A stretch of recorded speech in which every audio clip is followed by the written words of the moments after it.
Oh, ya. Con este video finalizamos el análisis del tomo 10 de Historia Integral Argentina, de Editorial Ceal, denominado Los Nuevos Equilibrios. En esta última etapa, con un artículo sobre la historia reciente, septiembre de 1955 a marzo de 1962, de Aide Gorostevide Torres. Un inmenso y respetuoso saludo para toda la audiencia. Nuestra misión en esta jornada es desentrañar con la gravedad que el rigor histórico nos exige una etapa por demás turbulenta de la República Argentina. Así es, una época crucial. Exacto, porque cuando vos te sumergís en estos 7 años, te encontrás con un laberinto marcado a fuego por la inestabilidad institucional. Hablamos de la proscripción de las mayorías y unos virajes económicos tremendos. Es sin duda un periodo que redefinió las reglas del juego del poder en nuestro país. Por supuesto. Así que adentrémonos en los prolegómenos de esta tormenta. El análisis sitúa el factor desencadenante del golpe en el conflicto entre el gobierno peronista y la Iglesia Católica. Un quiebre fundamental. Exacto. Pero yo me pregunto y le pregunto a usted, ¿por qué estalla esta guerra tan frontal justo en los últimos años del gobierno? Bueno, es una pregunta necesaria. No fue un conflicto que nació de la noche a la mañana. El documento nos explica con mucha precisión que el gobierno, en su afán de consolidar un Estado omnipresente, comenzó a avanzar sobre espacios que tradicionalmente dominaba la Iglesia Católica. Claro, me refiero a la educación y la beneficencia, por ejemplo. Así es, y la sanción de leyes como la del divorcio vincular o la supresión de la enseñanza religiosa en las escuelas públicas actuaron como una chispa en un pajar. La Iglesia, que había apoyado al gobierno en sus inicios, se transformó rápidamente en el aglutinante perfecto para todos los sectores opositores. Desde conservadores hasta socialistas, todos unidos bajo una misma bandera. Exacto. Y esta polarización se hizo física, palpable, el 11 de junio de 1955. Hablamos de la famosa procesión de Corpus Christi. Una procesión que, según relatan las páginas de nuestra fuente, dejó totalmente de lado su carácter litúrgico. Se transformó en una monumental manifestación política. La calle estaba llena de pancartas. Precisamente. La fe religiosa fue el envase, pero el contenido era un repudio absoluto al régimen. Sin embargo, el horror verdadero, la tragedia que inauguró la violencia de aquella década, arribó apenas unos días después. El 16 de junio. Así es. Pasado el mediodía, el cielo de Buenos Aires se oscureció con los aviones sublevados. El bombardeo a la Plaza de Mayo. Uno lee estas líneas en el documento y le digo, todavía cuesta asimilarlo. Es espantoso. Pilotos de la Marina y la Fuerza Aérea despegando con el objetivo de bombardear la Casa Rosada. Pero el texto es crudo en su descripción. Arrojaron toneladas de explosivos sobre una zona comercial a las 12:45 del mediodía. Una zona totalmente llena de oficinistas, transeúntes y trabajadores. Una masacre a cielo abierto. La calle se convirtió en un infierno literal. Las cifras oficiales que recoge la obra hablan de más de 250 muertos civiles. A pesar de semejante nivel de destrucción, el golpe fracasa en ese instante. Fracasa temporalmente, sí. Claro. Deja tras de sí una ciudad en llamas, suicidios entre los sublevados y una noche de venganza con la quema de iglesias históricas por parte de grupos simpatizantes del gobierno. Un escenario apocalíptico que solo postergó lo inevitable. El 16 de septiembre, la insurrección definitiva cobra vida. El general Eduardo Lonardi, apoyado por la flota de mar, acorrala al gobierno. Y el 20 de septiembre se produce el exilio. Exacto. Y es aquí donde emerge una figura fascinante para el análisis de la obra.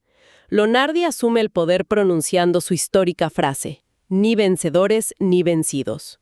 Una frase que quedó resonando en la historia. Claro, era un intento de pacificación, una promesa de que no habría revanchismo contra el pueblo, sino solo contra sus dirigentes. Pero cuando vos analizás los tiempos, te das cuenta de que fue una ilusión espantosamente breve. Es como intentar apagar un incendio forestal con combustible. Una analogía perfecta. La promesa de unión nacional se esfumó ante la represión, porque el sector más intransigente de las Fuerzas Armadas no toleraba la más mínima conciliación. Apenas 2 meses después, un golpe palaciego desplaza a Lonardi. Y asuma la línea dura el general Pedro Eugenio Aramburu y el contraalmirante Isaac Rojas.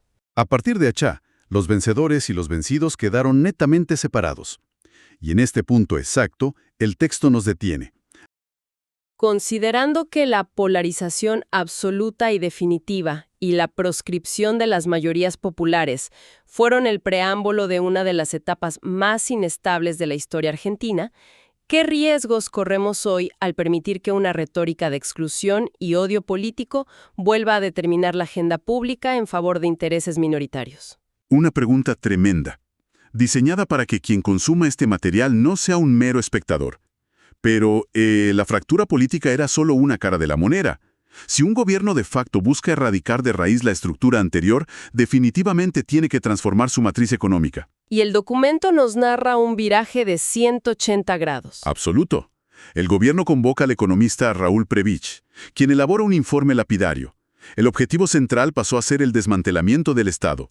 Y la primera gran víctima fue la liquidación del IAPI, el Instituto Argentino de Promoción del Intercambio. De la época. Yo le pido que nos explique esto un poco más, porque para entender el impacto en la calle hay que comprender cómo funcionaba esta maquinaria. Correctísimo. El API había sido el corazón financiero de los años previos. ¿Qué hacía este organismo? Bueno, monopolizaba el comercio exterior. El Estado compraba las cosechas a los productores a un precio fijo y luego las exportaba a los mercados internacionales a un precio muchísimo mayor. Claro, se quedaba con la diferencia. Exacto. Esa ganancia monumental se retenía para financiar la industria nacional y subsidiar el consumo. Pero claro, el informe de Prebisch expuso una realidad muy oscura dentro del organismo. El documento no escatima en críticas a su funcionamiento en esos años. Menciona corrupción e ineficiencia. En absoluto las escatima. El texto detalla irregularidades gravísimas, compras de surplus de guerra europeos que no servían para nada y funcionarios favoreciendo intereses que eran ajenos a la nación. Había un desgaste real. Sí, pero aquí reside la profundidad del análisis. La fuente subraya que la solución aplicada fue un remedio letal. Al desmantelar el API de cuajo para volver al libre mercado, se dejó a los productores y a la industria nacional completamente desprotegidos frente a la competencia externa. Paralelamente, Argentina ingresa al Fondo Monetario Internacional. Es una reestructuración que cambia la vida cotidiana. Y ante esta decisión de destruir la regulación, el documento nos presenta no una, sino dos interrogantes sucesivas. ¿En qué medida el discurso actual de destrucción del Estado para liberar el mercado ignora las consecuencias históricas de la eliminación de organismos reguladores como el IAPI, que tras su desmantelamiento en 1955 provocó una dislocación económica y dejó a los productores nacionales a merced de intereses extranjeros? Un planteo muy serio y conectando directamente con los resultados sociales. Si la adopción de una filosofía de tipo liberal y la incorporación a organismos financieros internacionales tras 1955 derivaron en un descenso paulatino del salario real y un malestar social crónico, ¿por qué se presentan hoy estas mismas recetas como una novedad salvadora en lugar de una reedición de un modelo que ya demostró ser regresivo para las clases populares?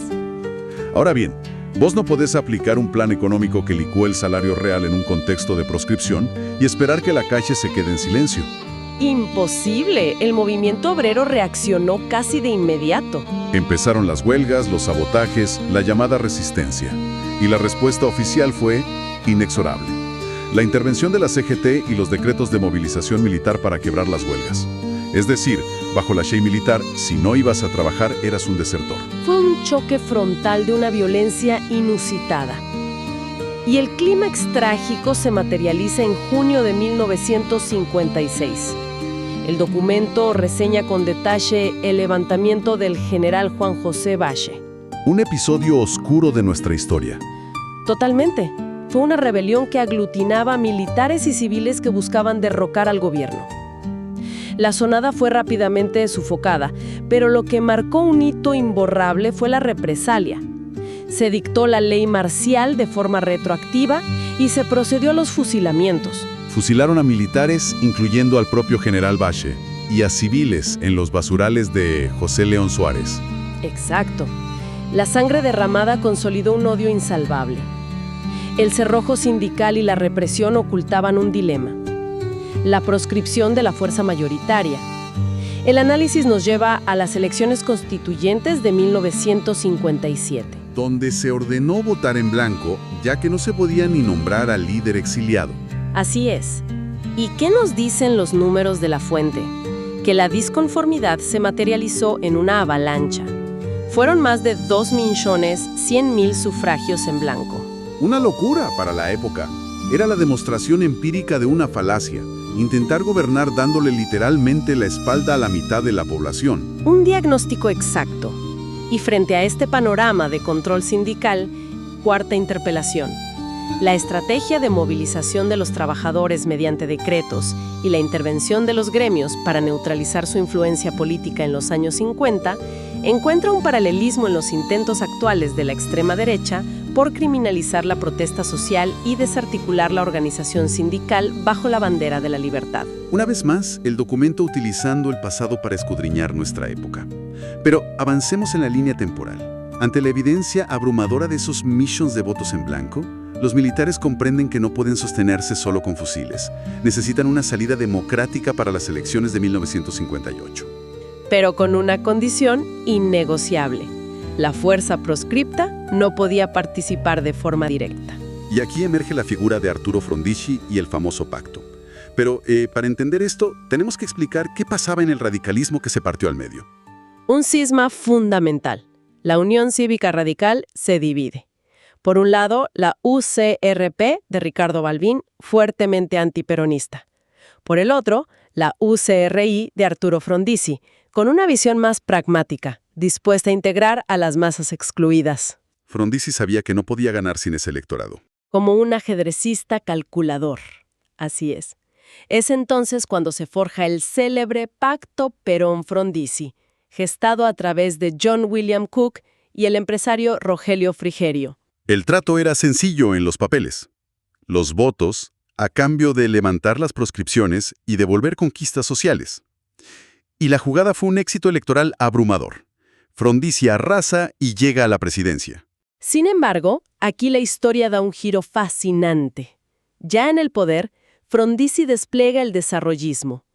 Buscaba dar el salto hacia la industria pesada y el autoabastecimiento de petróleo. Pero había un problema de capitales. Exacto.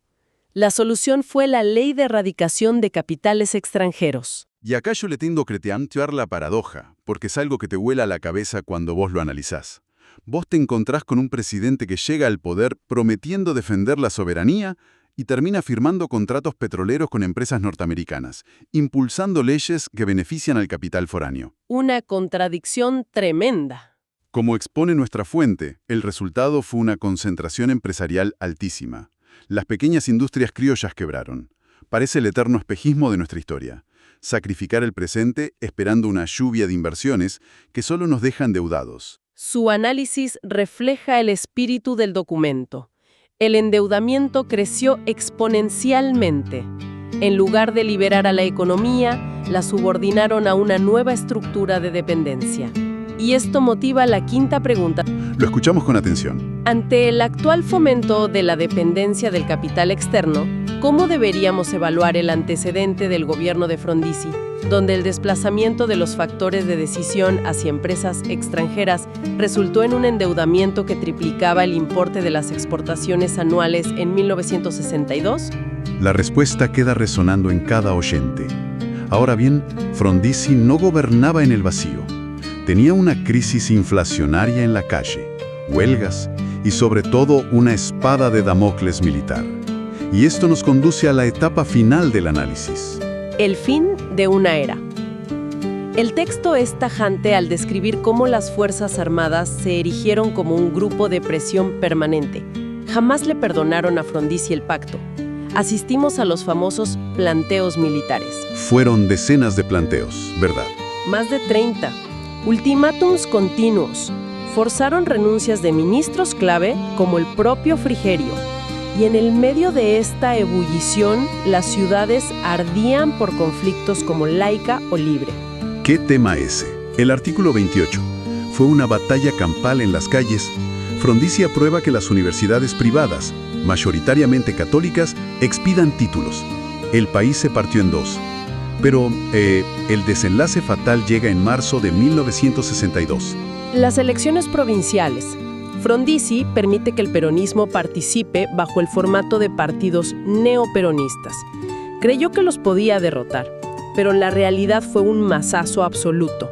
El sindicalista Andrés Framini arrasa en la provincia de Buenos Aires. Exacto. El pánico en los cuarteles fue total. Le exigieron a Frondizi anular las elecciones, y él cede, anulando la voluntad popular de Misiones. Pero esa humillación no alcanzó. Fue inútil. El 29 de marzo consuman el golpe. Frondizi es derrocado y mediante una maniobra jurídica precaria asume José María Guido, totalmente tutelado por los militares. El país regresaba al casillero de inicio. Un círculo penitente. Y sobre esta extorsión institucional permanente, la obra arroja su última interrogante.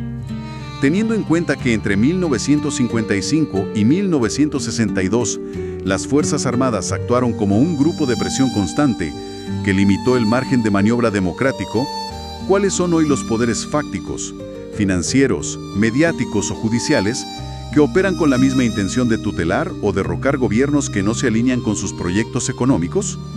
Si algo nos demuestra la intensa historia argentina de esta etapa, es que los modelos excluyentes que buscan erradicar identidades políticas por la fuerza o desarmar al Estado terminan inevitablemente en un laberinto de inestabilidad crónica. La proscripción nunca borra la historia, solo posterga el conflicto.